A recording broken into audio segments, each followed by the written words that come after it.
It's been a while since we updated our best roguelites list on Switch, and there are some incredible ones that have come out. Today we're going to go through just 10 of them with a couple of honourable mentions. Do let us know down in the comments what your favourites are. Yep, this is one of those genres where as much as you would try, you are just never going to be able to satisfy everyone because there are so many now. So if there's one we've missed that you feel should be highlighted, please do stick it in the comments section. Save yourself a bit of money on your eShop credit if you want to buy any of these games. You get 5% off instantly and 5% back in coins using code SwitchUp over at switchup.gg. Alright, what are the best roguelites on Switch at the moment? Well, let's find out.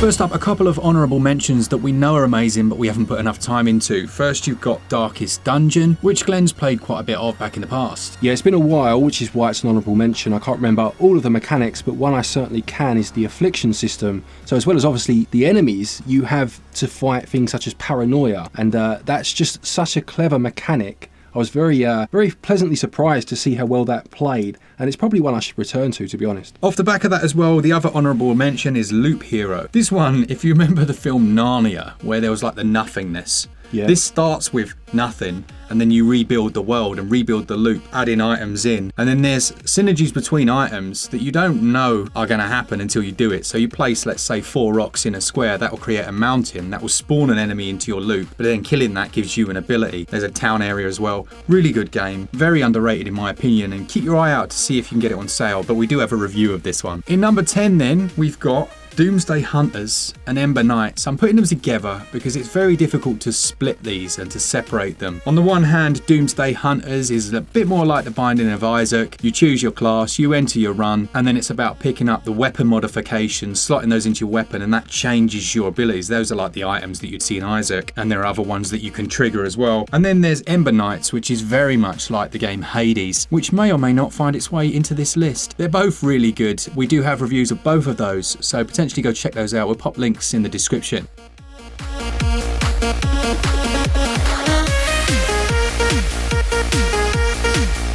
So after that, join 10th place then. In 8th place, we have Rogue Legacy 2. Now, I have not played this sequel. I know you have, and I'm sure you'll speak about it in a moment, but I did play the first of this series, and it's a very interesting concept in that every time you die, one of your descendants takes over, but you also have that mechanic of the gene pool and passing things on, and how that affects your character as you play. Yeah, it's a really nice and clever idea, I think, because like you say, one of your characters will be massive and hench, very strong, huge health bar, but he's massive and an easy target, and really slow.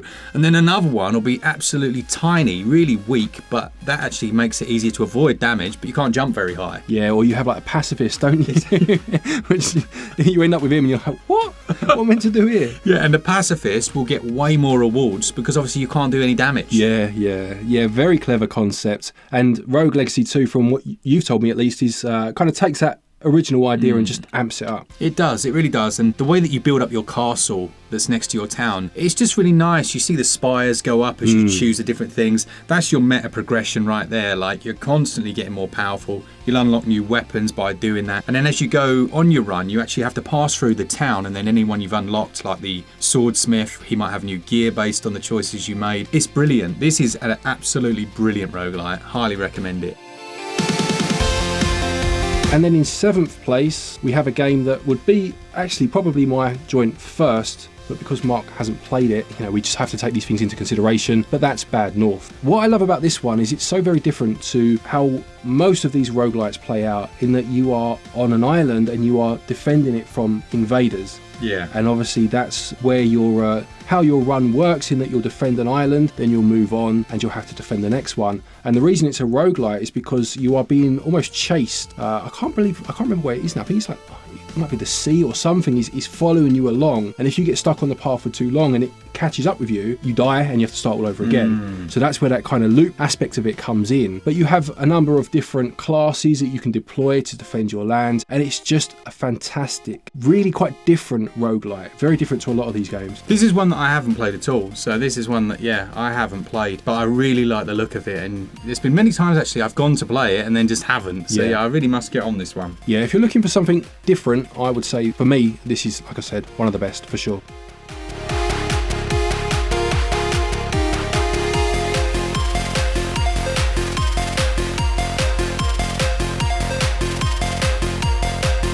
Now, Enter the Gungeon, I think of all of these, is probably one of the ones I've put the fewest amount of hours into. And I think it was probably because I was playing it at the same time as another game that you might see on this list. But it's a very good top-down roguelike that's focused, as the title suggests, is on the different guns. Yeah, this one really does emphasise how many different guns you can pick up and just how ludicrous some of them are, which does really add to the fun factor as well as the addictive gameplay. Yeah, I think they describe this, it's not quite a bullet hell, is it, in terms of the way it plays out? I think they call it a bullet heaven. Yeah, I think you're right, yeah. But it does have that aspect to it. I mean, especially some of the bosses, where it ggets absolutely crazy at times with you trying to roll out the way. And that's something that I did like about this one, compared to something else, which, as you said, may or may not come up higher on the list. But the fact that you could, like, dodge behind tables and things, as well as having that kind of dungeon layout, was really interesting. I was going to say that the table mechanic is actually really good. It's a small thing, but it makes a big difference being able to knock those over and then hide behind them, essentially. Yeah, it did, absolutely.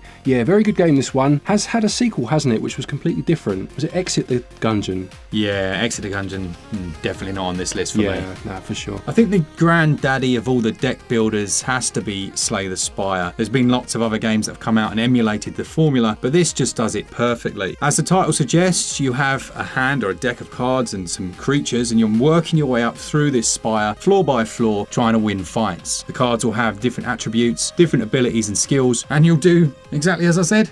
Try and win those battles and move your way up and progress further, unlocking new cards, trying it again, getting more powerful. It's super addictive. Yeah, now I'm sure that this one would be higher on some people's lists, and I could understand why for sure. The reason it's not so high on our list is that, as good as they can be, and this is absolutely top dog in terms of this subgenre, we don't play deck builders quite as much as kind of the more shooter-based roguelites. But as I said, I mean, if you're going to play one, or if you're into them, this one is an absolute, it's top of the tree, isn't it?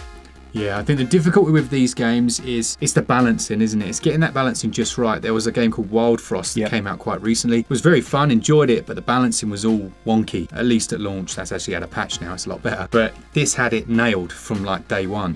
Yeah, absolutely, and hence the reason it has such a fan base to it. Okay, in fourth place then we have Risk of Rain. Now, there are two of these games on the Switch. You have obviously the first one and the sequel. We're going to talk about the first one more so because the sequel, whilst it kind of took that very simple premise and turned it into like a 3D third-person shooter, which was a great idea, it does have some performance issues on the Switch, so that's unfortunately knocked it down a bit. But the basic premise for both games is that you land in this world and you have to kill the enemies, obviously picking up power-ups as you go, very similar to a lot of these games, but you'll just become so ridiculously powerful as you start to grab all these different power-ups, and you'll see the effects they have, and you'll see the long list of them, you know, growing at the bottom of your screen, and you'll need to kill a boss, kill all remaining enemies, and then you can move on to the next area. And it just works so very well. Works fantastically in 2D, and the jump to 3D in the sequel was, you know, had they got that performance right on Switch, would have elevated it above its predecessor.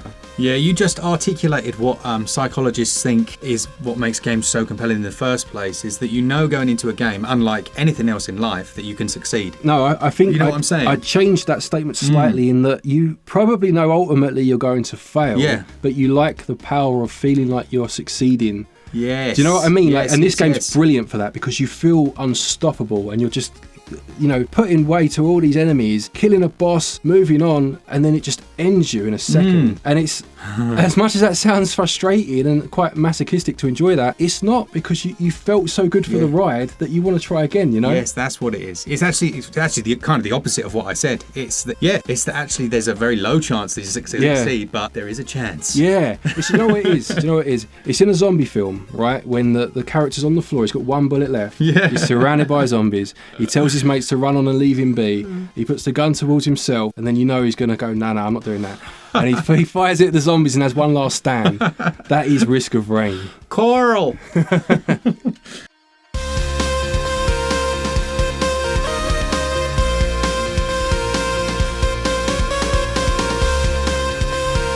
Nice. That takes us then up to third place, and this is where things will get controversial and they'll get personal, really. These are our choices, so you'll have to deal with it and let us know what you think. So for us, third place is going to be Hades. Now, Hades, as we mentioned, is for many people one of the granddaddies. It was quite a recent one. It comes from Supergiant Games, and I think the thing about it is it had every element spot on. What it did for me was the storyline, surprisingly enough. It had a coherent story that ran through your runs, and I think that the writer did something very clever, whereby when you visit a boss, they'll actually reference past attempts and things like that. That's quite a nice little bit of nuance you don't normally see, isn't it? Yeah, and when you fail, Hades kind of says, "Oh, back again, are you?" That sort of thing. But what I like, I don't think it's controversial to say this is up there, possibly the best, maybe joint best in terms of its combat. Yeah, I think its combat is fantastic. Maybe with the next game on this list actually, but just as an overall package, there are a couple of games we like more. But when you combine the combat with that art style,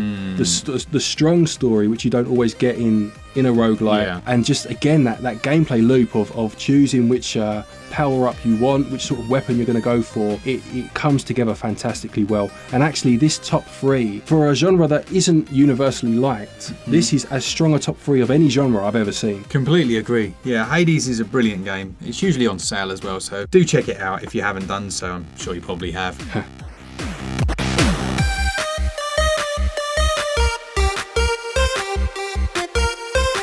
In second place then, we have Dead Cells. Now, I just played through the Castlevania DLC. That was a very cool collaboration. Very clever, yeah. Quite unexpected, wasn't it? Yeah, it really was. And obviously you're a fan of Castlevania. I don't think I'd played the games that it was based on, which was a bit weird, because I kind of went back and watched videos on them and was like, oh, okay, yeah, that's really cool. Yeah. But it really does. Dead Cells, the base game, has a bit of like a Prince of Persia flow about it. The movement's so quick and smooth. Although Prince of Persia, the movement wasn't that quick, was it? No, it's fluid. I think I would say it's fluid. And this one also has a nice verticality to it that you don't find in some of these ones. You do find in other roguelikes, obviously. But again, that's what makes this top 3 so interesting. Yeah. Because this is the game I was referencing about its combat. I think this combat and Hades are probably the best for different reasons, but I think they're probably the best. But this one offers a very different experience in having that 2D side-on view. Yeah. Again, has a lovely art style, lovely use of colour. I love some of the levels, kind of, the sunsets and the orange hue that you get in the sky on some levels. They're all so different, this top 3, that you could pick any of them as your best. You could buy all 3 of them and have a different experience with each of them, Yeah, don't buy all 3 at the same time because it'll be the end of you. It'll be over. But yeah, Dead Cells has had a ton of new content as well into the base game. There's new paths that you can make your way through the different stages. I definitely prefer it. Just having it and talking about it now, I definitely prefer this to Hades. Yeah. Which I don't think a lot of people would say. Yeah. But as I said, they're just both fantastic games. But they are beaten by one. Oh, they're smashed. the number 1 for us is kind of far and away, to be fair, and that is The Binding of Isaac. Now, as much as it would have been number 1 probably, a year ago, 2 years, 3 years, 4 years, the fact that it's had a recent release that adds proper co-op, it's left planet Earth now. It's well up there, Yeah, it has destroyed the competition. And it's a funny one because looking at it, I think a lot of you might say, what? Like, why? Yeah. Why is that better? Yeah. It is. Yeah, and again, I don't think its combat is better than the 2 before it. It's quite simplistic in that way. Most of the time you're firing in 4 directions, but it just gets each of its elements.